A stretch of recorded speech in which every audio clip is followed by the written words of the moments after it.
La Asociación Uruguaya de Ceremonial y Protocolo trabajó durante semanas con la Cancillería y las distintas embajadas en lo que es la preparación del acto de cambio de mando. Se trata de un evento complejo que, para la asociación, representa el acto más importante a nivel nacional porque reúne a autoridades nacionales y extranjeras. Jefes de Estado, primeros ministros extranjeros, miembros de casas reinantes, jefe de las misiones extraordinarias, de las misiones diplomáticas permanentes y especiales, y altas autoridades nacionales, civiles y militares. Así lo detalla el Manual de Ceremonial Público. Todas las actividades para la ocasión están reglamentadas por un decreto del año 2007. Desde la vestimenta, de traje oscuro y corbata para los hombres y de traje o vestido no escotado para las mujeres, hasta los saludos entre los mandatarios, funcionarios de gobierno, choferes y personal de los hoteles en los que se alojan los visitantes. Incluso previo al 1 de marzo, el protocolo ya comienza su trabajo en el envío de las invitaciones para la ceremonia, que indica dónde será celebrada, hasta también el sitio en el que el visitante deberá ubicarse durante el acto. ¿Cómo se organiza el trabajo que vimos el sábado? ¿Cuántas etapas tiene? ¿Cómo es la enseñanza del protocolo en Uruguay? Bueno, vamos a conversarlo en los próximos minutos justamente con Cristina Sica, presidenta de la Asociación Uruguaya de Ceremonial y Protocolo. Cristina, ¿qué tal? Bienvenida, un gusto saludarla.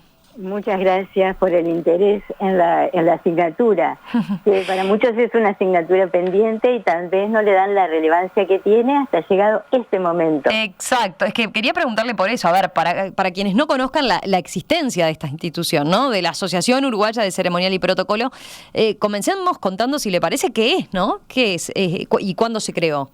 La asociación se creó el 28 de julio de 2003, nace con personería jurídica, reúne a todos los especialistas y quienes trabajan en las áreas de ceremonial, pero que aún quieren seguir perfeccionándose. Entonces, nosotros, si bien dictamos cursos básicos, que es una diplomatura que pasa por 8 módulos y 2 seminarios, después continúa en una tecnicatura superior y maestría. Y estamos en contacto, por ejemplo, con la Facultad de Derecho de la Universidad de Madrid, que es con la que el MEC tiene convenios, y con distintas organizaciones, la OMP, la Organización Mundial de Protocolo, la Asociación Interamericana de Ceremonial, distintas asociaciones regionales, la Asociación Peruana de Ceremonialistas, la Asociación Española de Ceremonialistas, la brasileña. Como ustedes verán, en todos los países hay una asociación que nuclea a los profesionales del área. Nosotros tratamos de ver eso mismo porque nos parecía, lo habíamos visto en el exterior, en realidad, cursando posgrado.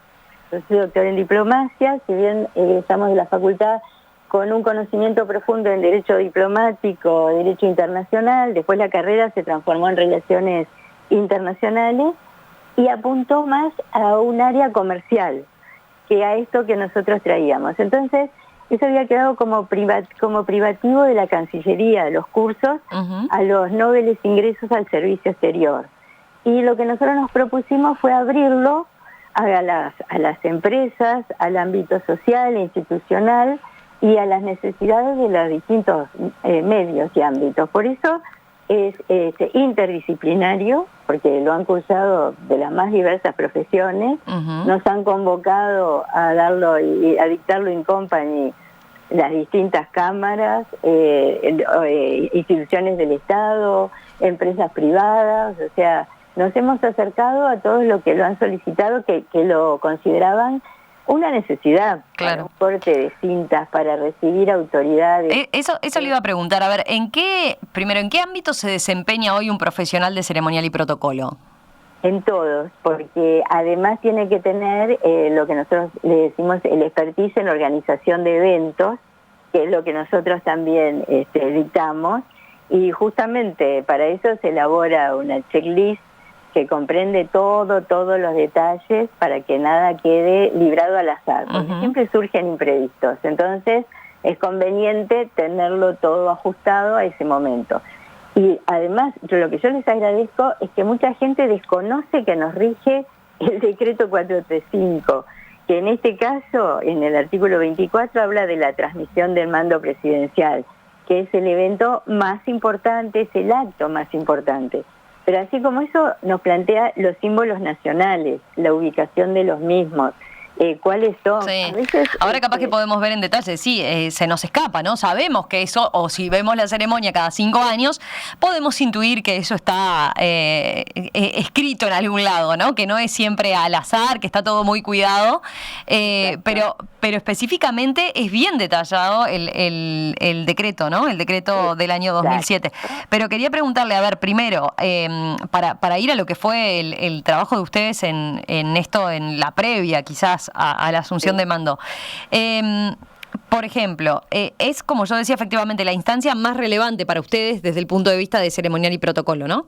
Exacto, sí, y para nosotros, para los alumnos egresados, es riquísimo, porque hay una frase de Séneca, que fue un filósofo romano, ¿no?, que dice: largo es el camino de la enseñanza, por medio de teorías, breve y eficaz por medio de ejemplos.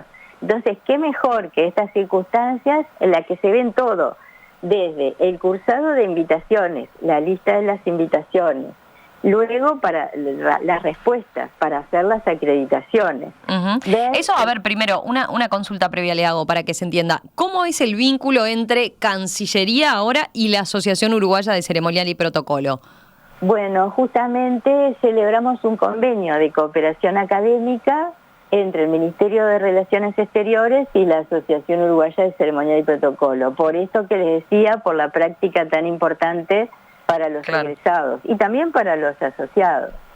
Y, o sea, no es lo mismo tener todas las teorías que verlo en funcionamiento.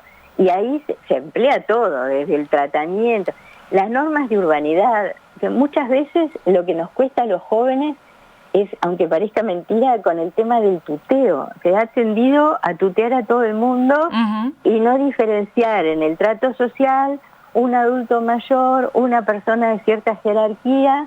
Entonces, son pequeños, grandes detalles que en los cursos debemos destacarlo, depende en el ámbito en que se estén desempeñando, porque tal vez a un mayor puede decir: ay, qué joven que me ve, que me tutea, pero eso no cae bien en un catedrático, por ejemplo. Claro. Siempre a una profesora grado 5 que decía: pero yo podría ser su abuela y me tutea, como que le faltara el respeto.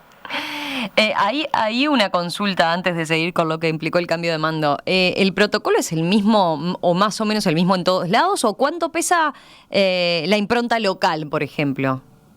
Bueno, el protocolo nuestro es austero porque no tiene pompa ni boato, pero cumple todos los pasos internacionales, básicamente. Ustedes vieron que nosotros, para trasladar a los mandatarios, no se emplearon ni carruajes ni vehículos especiales. Es más, se había aclarado de que no había vehículos blindados, por ejemplo, si alguien necesitaba. Entonces, dentro de la sencillez o esa austeridad, digamos, de la que se desarrolla, se cumplen los pasos correctos, de dar a cada uno el lugar que le corresponde, es decir, las normas de precedencia de acuerdo a su rango y a la institución que representa. Por eso era que había muchas, nosotros acá aplicamos, aparte del decreto, ¿no?, a nivel nacional. Este decreto después se agregó en el artículo 18, se modificó por otro del decreto de 2011 y otro de 2014, cuando se crearon las alcaldías, los concejales y todo eso, que era difícil ubicarlos porque no estaba previsto. Pero dentro de esta normativa que se internalizó están las convenciones de Viena del 61 sobre relaciones diplomáticas, que justamente es para dar a cada uno las prerrogativas, privilegios e inmunidades que les corresponde por su rango, o la de New York 69 con las misiones especiales. O sea, todo eso el país lo conoce y lo aplica. Por eso es que nosotros tratamos de que no fuera privativo de la Cancillería, sino que pudiéramos aplicarlo en los más diversos ámbitos. Y nuestros alumnos están formados en eso, están formados en Derecho de la Integración además, porque justamente el Derecho de la Integración lleva consigo desde una ubicación diferente de las banderas, de acuerdo a las presidencias pro tempore, por ejemplo. Por ejemplo, cosas que capaz que no tenemos presente. Pero a ver, yendo concretamente al trabajo previo a la asunción de mando, ¿cuánto antes comenzaron con la tarea y en qué consistió? Por ejemplo, ¿qué tuvieron en cuenta en lo que tenía que ver con cursar las invitaciones? Bueno, el cursado de invitaciones, eso lo manejó directamente los directores, los tres embajadores que están en la dirección de protocolo, el director, el adjunto y el subdirector. Ambos tienen vastísima experiencia en transmisiones de mando, por decirles más de 3 cada uno de ellos. Uh-huh. El tema a veces es que los mandos medios que ellos tenían ya se han retirado, entonces bajar esas directivas a jóvenes secretarios de tercera, que es el ingreso por el que se llega después del concurso al servicio exterior, y ahí fue el apoyo nuestro, justamente en esas áreas, porque hay tareas que son privativas de ellos. Nosotros lo que podíamos era acompañarles en el desarrollo de sus actividades, en el cursado de las invitaciones, en la distribución de las mismas, por más que con la debida antelación se enviaron todas por mail. Uh-huh. Y después se realizan en papel, y ustedes saben que las formales es que se escriben con manuscrita, con tinta negra y líquida. Eso se sigue usando todavía. Eso se sigue usando. O sea, las invitaciones que le llegaron eran así. No a todos, pero a veces se les deja en el hotel. Ajá. La invitación impresa con un sobre de buena calidad, en un papel de buena calidad y con el denominado a quién corresponde el tratamiento, a quién corresponde a cada uno. Y ahí, por ejemplo, ¿qué se les señalaba en la invitación? Si nos vamos a lo protocolar, ¿no? ¿Qué debe contener la invitación? Por ejemplo, ¿dice la hora en la que va a ser recibida esa persona en particular? Pienso en algunos de los presidentes, por ejemplo, que vinieron del exterior, o en el rey Felipe VI. ¿Dice la vestimenta con la que tiene que ir vestido? Eso va acompañado de una nota verbal, lo que se llama, que son las notas con las que se comunica la Cancillería y en determinados ámbitos, ¿no? Con las embajadas, uh-huh, con los estados y todo eso, que parece una contradicción porque es una nota escrita, pero que se llama nota verbal porque no va firmada por quien la envió, uh-huh, sino que lleva un sello en general y una rúbrica. Entonces, ahí se explicita ¿sí? cómo va a ser el desarrollo del acto para proceder en consecuencias. Y a veces incluso si va a haber un banquete, una cena, las características y las necesidades para tener en cuenta hipertensos, celíacos, vegetarianos o diabéticos, algún tipo de enfermedades. E incluso para los traslados, si hay algún tipo de discapacidad que también se tiene en cuenta, porque pueden ser no solo discapacidades motrices, sino auditivas, visuales, de distintos aspectos. Bien, perfecto. Bueno, y después, para el armado, para lo que es la logística que implica, por ejemplo, ¿qué aspectos tienen que tener en cuenta a la hora de pensar y en lo que tiene que ver con el desarrollo concretamente del acto de asunción? Y ustedes habrán visto que fueron muchos, porque el plan A siempre fue la plaza, a partir de que se empezó a hacer así, a pesar de que el decreto habla del Palacio Esteves, cuando uh-huh, las ceremonias eran más reducidas en cantidad de invitados. En esta hubo 1.600 invitados, entonces hubiera sido imposible recibirlos allí. El plan B era el auditorio del Sodre, que tenía perfectamente esa capacidad para todos ellos. Y justamente estaban diagramados en cada sector y cada uno llevaba la tarjeta con la invitación y el lugar que le correspondía de acuerdo al diagrama. Y es más, en el Sodre se habían hecho lo mismo que se entregan cuando se compra la entrada al Sodre, que dice platea baja, el lugar exactamente, bueno, llevaba exactamente el número en el lugar en que tenían que ubicarse, y las puertas por donde entrar. Lo mismo con el Palacio Legislativo, es decir, les indicaba exactamente por qué puerta iban a ingresar, por qué puerta iban a salir, porque todo esto tenía el traslado de las delegaciones desde los hoteles al Palacio Legislativo, por eso ahí se uh-huh, indicaba qué puerta iban a ir. Después, de allí, bueno, la ubicación en la del lado derecho del presidio, donde venía el juramento, en la bandeja derecha, estaba la casa reinante, el rey, presidentes, expresidentes, ex jefes de Estado, jefes de gobierno. A veces la bandeja es reducida y ese es un problema para ubicarlos todos allí, porque realmente hay que trabajar muy acotadamente ese aspecto. Y sobre la izquierda estaban las autoridades nacionales en la bandeja izquierda, y después van quienes iban en las barras bajas y en la barra alta, y donde se ubicaban los familiares y todo eso. Todo eso iba en las invitaciones perfectamente detallado. Y luego se trasladaban a la Plaza Independencia en los mismos autobuses que se los había llevado allí, porque, por ejemplo, los intendentes habían partido desde la intendencia, habían dejado sus vehículos allí, se los trasladó en ómnibus al Palacio Legislativo. En el edificio Mercosur se habían congregado los ministros, por decirle el arzobispo de Montevideo, las autoridades nacionales salieron del edificio Mercosur, pero se los trasladó para que dejaran sus vehículos. Claro. Y desde los hoteles, las delegaciones internacionales, que estaban en el Radisson, estaba el rey, en el Radisson estaba el secretario general de la OEA, o sea, había muchas personalidades que eran se categorizaron también, categorías A, B, C y D.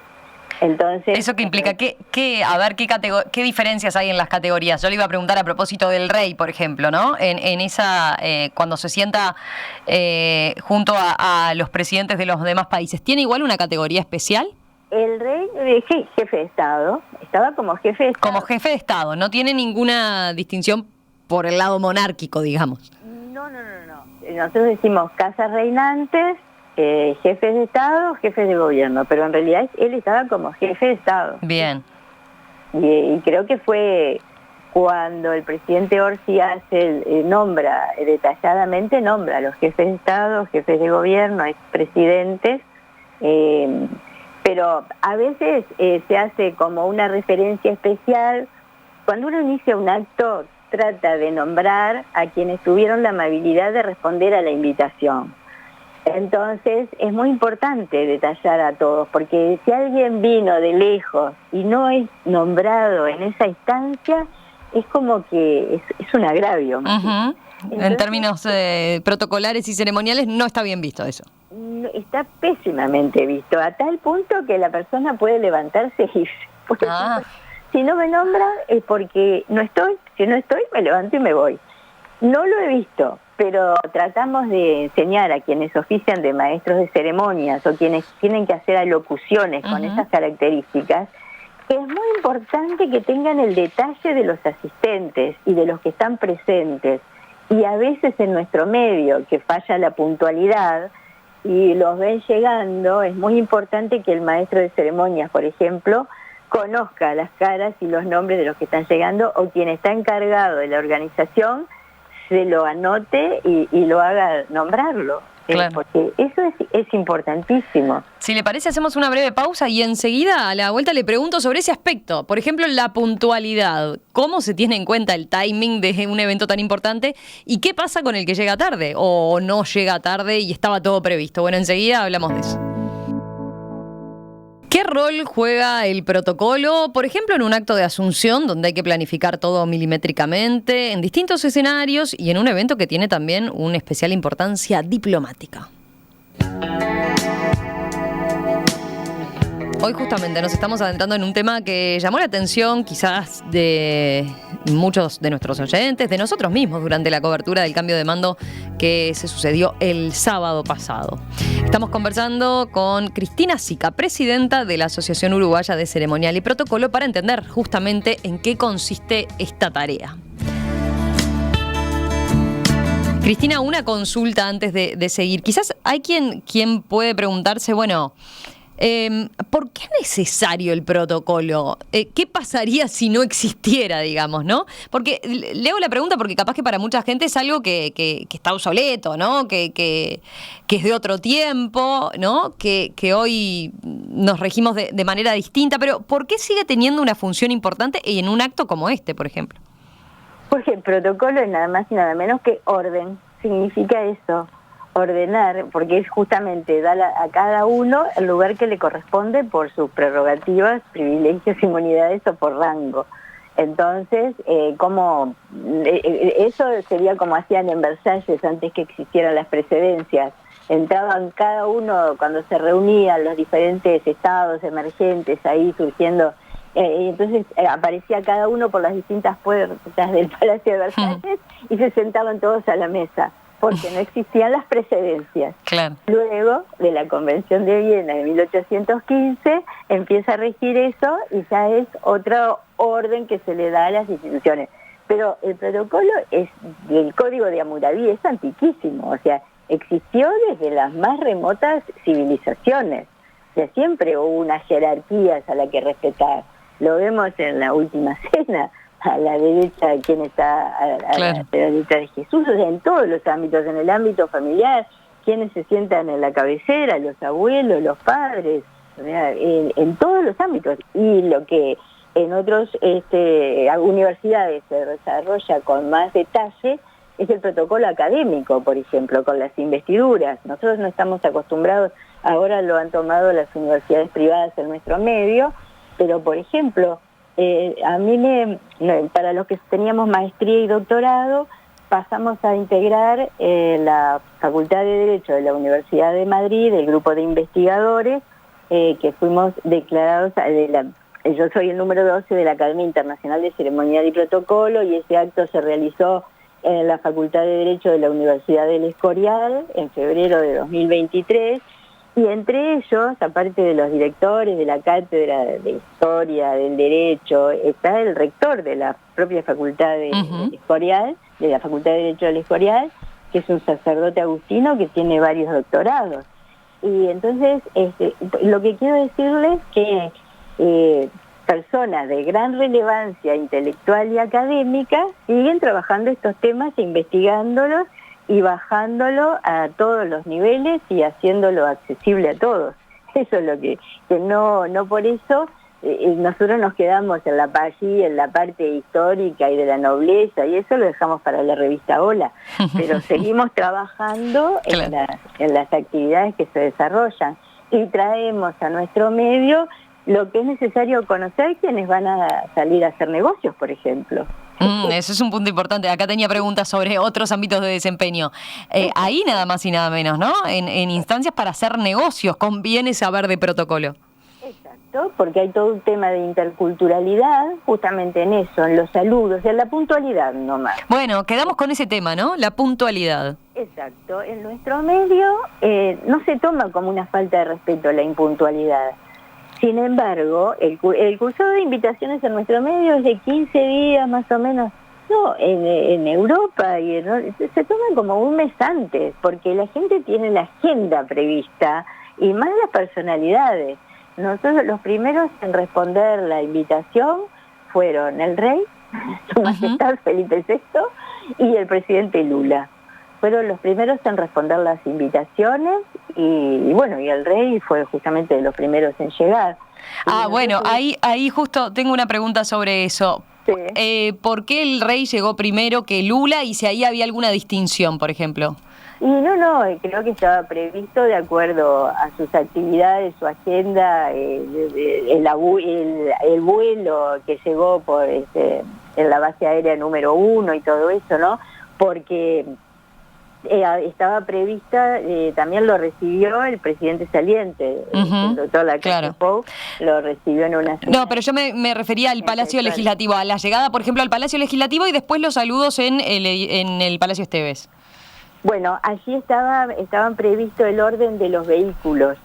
Inclusive, creo que el presidente Lula en un momento se sintió mal, por eso también era que había llegado medio tarde. Ajá. Y también él estaba con algunos inconvenientes de salud. Porque eso fue algo que llamó la atención, ¿no? Que Lula llegara cuando Yamandu Orsi estaba prácticamente que ingresando, ¿no? A la sala o ya estaba adentro. Y Yamandu Orsi tuvo que esperar en el auto antes de bajar, justamente haciendo tiempo para eso. pero pues estaba con un inconveniente de salud y luego en el Palacio se reiteró y estaban los vehículos ordenados. Era difícil adelantarlos unos sobre otros, entonces ahí hubo también un pequeño inconveniente, pero se fue solucionando todo. ¿Cómo se subsana esos imprevistos que pueden surgir? Y bueno, es de la mejor manera posible. Por eso es que hablaba del orden, justamente, por el orden que tenían esos vehículos. O sea, estaba establecido un orden. Después, claro, pasó esto, estuvo indispuesto el presidente Lula. Bueno, ahí que se alteró el orden de los vehículos y eso fue lo que explicó que llegara y que lo viéramos entrando en último lugar, ¿no? Exacto. Sí. Pero tenían una hora específica para el arribo. Una hora específica, sí, todo eso estaba previsto. Justo había un grupo de transporte que era el encargado de todo eso. O sea, estábamos divididos en equipos de trabajo. Invitaciones, acreditaciones, alojamiento, que era el relacionamiento con los hoteles, seguridad, transporte, reitero, así en diferentes áreas, y todos tenían un referente del Ministerio de Relaciones Exteriores y a la vez nosotros teníamos un referente de nuestros equipos de trabajo que reportaban a ellos directamente. O sea, no era que nosotros reportáramos a los jerarcas del ministerio, no, nosotros teníamos un intermediario que era un referente del ministerio. Y lo mismo sucedió en el Palacio Legislativo y lo mismo en la plaza. Bien, perfecto. Siempre eran ellos los que daban las pautas de las ubicaciones, porque además sabíamos que iba a haber inconvenientes porque había muchos invitados, familiares invitados de cada uno de los jerarcas, de los nuevos jerarcas, y todos quieren estar en el mejor lugar. Pero a la vez había personalidades, ustedes habrán visto los expresidentes en la primera fila, en las fotos, el contador Enrique Iglesias, que estaba en este momento, estaba como presidente de la Fundación Astur. Pero todos sabemos la trayectoria, claro. Como 2 veces presidente del BID, de la CEPAL, ministro de Relaciones Exteriores, o sea... Entonces ahí tenía un trato distinto a la calidad por la que iba invitado, ¿no? Estaba sentado justamente en la primera fila, en la Plaza Independencia, con los invitados, y en la bandeja derecha también, cuando lo vimos en el Palacio Legislativo. Hay margen, o sea, para ese tipo de imprevistos. Por ejemplo, si no hubieran sabido si no sabían que iba y tenían que conseguir un lugar, siempre que se deja algún margen, algún asiento más. Sí, hay que conseguir una silla más. Hay que salir a conseguir una silla más. No, ya tienen, o sea, en el lugar que está hay que tener siempre previsto alguna silla más, de que sea igual claro. a las otras. Claro. Pero ha sucedido, en las transmisiones de mandos anteriores, con algún expresidente de los países vecinos y eso, que querían estar allí, en la bandeja derecha. No queda bien en términos protocolares decirle, por ejemplo, disculpe señora, a usted no le corresponde acá.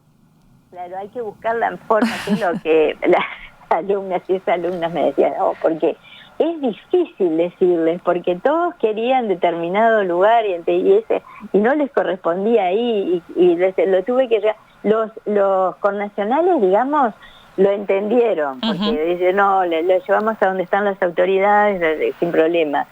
Pero hubo algún rocecito con algún extranjero que realmente quería estar en un lugar visible para estar en la foto de que había estado y la relevancia que tenía su presencia en ese momento. Claro, sí. Después, otro punto, con la vestimenta. Yo decía recién en la introducción, está previsto en este decreto del año 2007 que en la vestimenta tiene que llevar de traje oscuro y corbata para los hombres y traje o vestido no escotado para las mujeres. ¿Eso se sigue aplicando? ¿Se controla de alguna forma o es una cuestión de estilo de que se cumple y chau? El decreto no lo dice del vestido no escotado, habla más que nada del traje oscuro. Traje oscuro, está bien. Del no escotado lo acotamos nosotros porque, es una forma correcta de presentarse, digamos, y de presentar el respeto a la ceremonia en sí. Y lo mismo los brazos cubiertos hasta un poquito más abajo del hombro, las damas. Y lo mismo el largo de la falda, que es el largo Chanel, que es el largo a la rodilla. que me acuerdo con la vicepresidenta, quien actuaba de primera dama en su momento en Argentina, que era muy joven, y hubo varias anécdotas con eso. Uno, lo corto de la falda, y otro, el color blanco que usaba en la vestimenta, que el color blanco para los orientales es el luto. Entonces, nunca faltaba la pregunta, ¿quién había fallecido? Entonces, claro, y me acuerdo de una visita que tuvieron ellos en el Reino de Suecia, que le entregan la condecoración de la estrella polar, y ella está así con un vestido de encaje, pero minifalda, muy notoria. Entonces esas son las contradicciones que no se deben dar. Y a nosotros no nos han sucedido porque nuestras primeras damas siempre han sido muy sobrias en sus usos y nunca hemos tenido inconvenientes de ese tipo, y en cuanto a la vicepresidenta es menos. Y se le suele asesorar, digamos, en la previa, se le suele recordar este tipo de cuestiones. Exacto, porque además nosotros cuando empezamos los cursos siempre traemos el lenguaje de las flores y el lenguaje de los colores. El lenguaje de las flores por los regalos y por lo que se adornan las mesas y en los distintos ámbitos de las recepciones. Y el lenguaje de los colores en cuanto a la vestimenta, que si bien ahí se habla de color oscuro, vieron que ellos eligieron todos el azul. Sí. El presidente saliente, el presidente entrante, los directores de protocolo estaban de azul también. ¿Por qué? Porque el azul es un color ligado al intelecto, a la inteligencia y a la intelectualidad. O sea que con eso se está comunicando algo. Exacto, todo comunica, y los colores también. Entonces habría que leer en detalle cuál es el mensaje de cada uno de los colores que se eligen. Muy interesante, muy interesante. Después, me queda un punto por consultarle. El orden en el Palacio Esteves también estaba establecido, imagino. El orden estaba establecido, sí, por eso se iban... Digo, porque en general, por ejemplo, a los periodistas no se les transmitió un orden específico de forma que se pudiera ir relatando quién iba pasando en cada uno de los momentos, no más allá de las figuras notorias, pienso. Claro, pero sí, lo que pasa es que es muy reducido el espacio, y además así algunos tenían como un pequeño encuentro, si bien ya lo habían tenido previamente o a posteriori, pero siempre unas palabras con el presidente, y eso se dio, y bueno, y ahí también aparece la importancia de la ubicación de las banderas y de la ley de la derecha, que es la de mayor precedencia. Vieron que ahí nos daban dos cosas que en algunas fotos vimos. El pabellón nacional no cede la derecha, está escrito en el decreto, a ningún pabellón, a ningún otro pabellón. Pero las precedencias a los visitantes sí se ceden. Entonces nosotros tenemos que ver que el pabellón nacional esté a la derecha, la del visitante a la izquierda, pero que el visitante esté sentado a la derecha y el presidente nuestro a la izquierda del visitante. Eso lo tenemos que ver así cruzado.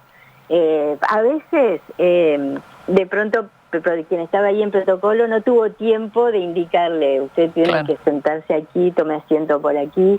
De pronto las personas, porque además no todos los estados tienen eso que decimos nosotros de no ceder, que el pabellón no cede la derecha.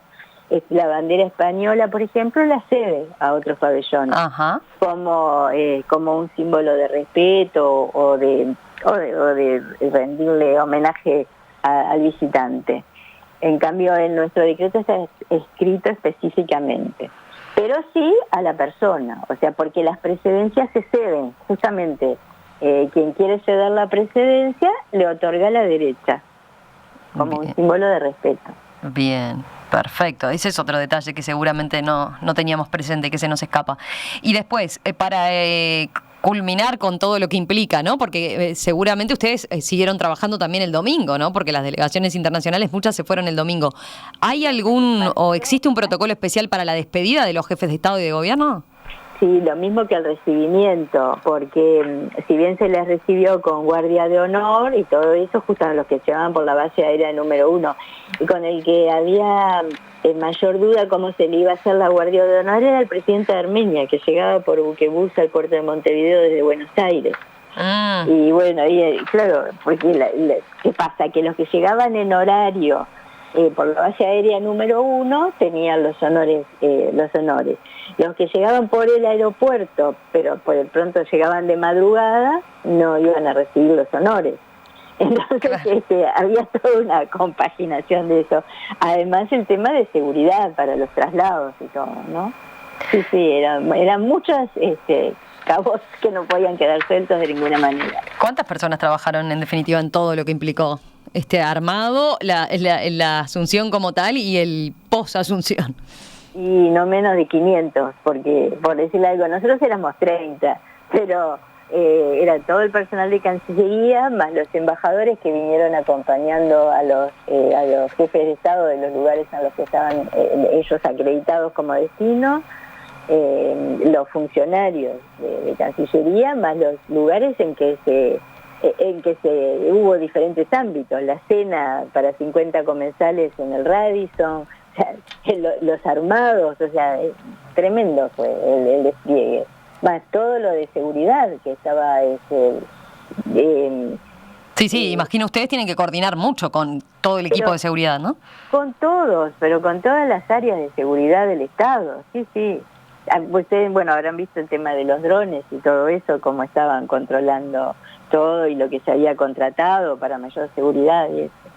No se podía dejar nada librado al azar. Si hubiera llovido ahí mientras que estábamos, porque en un momento, imagino que ustedes estaban en el Palacio Legislativo en ese instante, sí. Pero tuvimos un momento donde el cielo estaba amenazante realmente y podía caerse la lluvia en cualquier instante.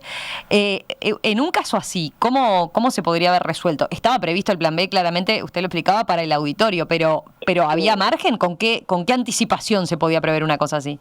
Eso era lo que nosotros planteábamos en Cancillería justamente, porque todos pensaban en que el pueblo pudiera participar, el significado que tenía la plaza y todo eso, pero para mí, los visitantes extranjeros, si sale el sol radiante, había sombreros de paja. Si llovía acá, claro, había paraguas y tapas. Pero no es la mejor forma de agasajar a quien se ha trasladado desde su país para un homenaje.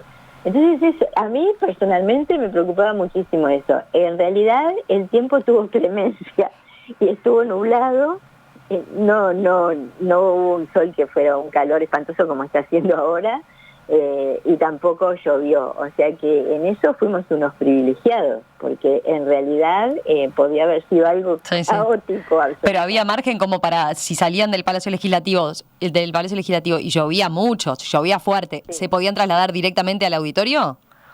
Eso sí, el auditorio estaba esperando todo eso. Bien. Pero el tema era si el acto había empezado en la plaza. Bueno, claro. Si se tenía que trasladar, si la cosa se daba en el momento de la firma, ¿no? Exacto. Que ahí empezaba a llover. Era eso ahí, era lo que claro. Bueno, pero ¿qué se hace? ¿Se arma una carpa de inmediato? Era las precauciones, pero como que bueno, los meteorólogos como que aseguraron a último momento. Ya el día anterior yo tuve una entrevista en la mañana. Y entonces le sorprendió a los periodistas que le dije, hay un 1% de posibilidades, cuando ya estaba todo previsto para el plan B, hay un 1% de posibilidades que todavía se realice en la plaza. Y quedaron sorprendidos que le dijera eso. Y bueno, era que los meteorólogos habían dado esa apertura del tiempo, digamos, como una ventana que nos dio paz y se pudo concretar todo. Sin lluvia y sin un sol sofocante. Sí, fue justo. Se aguantó bárbaro. Bueno, Cristina Sica, presidenta de la Asociación Uruguaya de Ceremonial y Protocolo, muchas gracias por estos minutos en perspectiva y por habernos enseñado entonces todo lo que implica y la organización que hay detrás de actos como el que vimos entonces el pasado sábado. Un placer, Un gusto para nosotros. Que pase bien. Gracias igualmente.